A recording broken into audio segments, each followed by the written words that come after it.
চাটনি খাই বেয়া পোৱা মানুহ খুব কম সংখ্যকে ওলাব নহয় জানো। আজি মই আপোনালোকলৈ লৈ আহিছোঁ এটা ৰঙালাও গুটিৰ চাটনিৰ ৰেচিপি। আপোনালোকে বাৰু ৰঙালাও গুটিৰ চাটনি খাই পাইছেনে?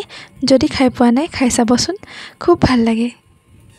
এটা পকা ৰঙালাও কাটি লৈ তাৰ পৰা গুটিখিনি উলিয়াই লৈ ধুই এয়া টাৱা এখন গৰম কৰি তাতে ৰঙালাও গুটিখিনি 10 মিনিটমান প্ৰথমতে গৰম হ'বলৈ দিছোঁ আৰু কমকৈ গেছটো দি এয়া লৰাই আছোঁ। যদি আপোনালোকে ৰঙালাও গুটিখিনি ধুই শুকুৱাই ল'ব পাৰে তেনেহ'লে খুবেই ভাল। তেতিয়া 5 মিনিটমান সময় গৰম কৰিলে হৈ যাব। আৰু তাৰ পাছতেই ইয়াতে এড কৰি দিছোঁ আদা নহৰু আৰু লগতে ৰঙালাও গুটিখিনি একেলগতে মিক্স কৰি এয়া আকৌ 5 মিনিটমান সময়ৰ কাৰণে লৰাই থাকিম। মই তেল নিদিয়াকৈয়ে ৰঙালাও গুটিখিনি ভাজিছোঁ। আপোনালোকে যদি বিচাৰে তেনেহ'লে ৰঙালাও গুটিখিনি ভজাৰ আগতে 1 চামুচমান তেল দি ল'ব পাৰে টাৱাখনত। সম্পূৰ্ণ কম জুইতে ভাজি থাকিব লাগিব।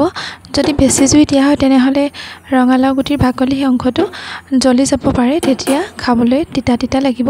গতিকে একেবাৰে কম জুইতে এনেদৰে লৰাই থাকিব।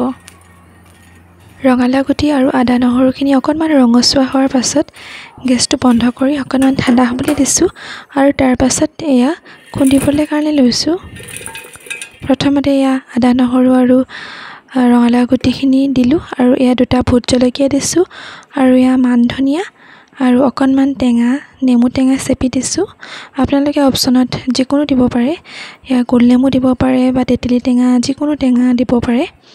আৰু এয়া মই ৰেড চল্ট অলপ দিছোঁ। আপোনালোকে ব্লেক চল্টো দিব পাৰে বা হোৱাইট চল্টো দিব পাৰে, নিজৰ ইচ্ছা অনুযায়ী আৰু নিজৰ সোৱাদ অনুসৰি কিমানটো পৰিমাণৰ নিমখ খায়। আৰু অকণমান পানী এড কৰিব পাৰে আপোনালোকে, মই অকণমান পানী এড কৰিছোঁ। তাৰ পাছত পিহি ল'লোঁ আটাইখিনি আৰু এয়া আমাৰ ৰেডি হৈ গ'ল ৰঙালাও গুটিৰ চাটনি।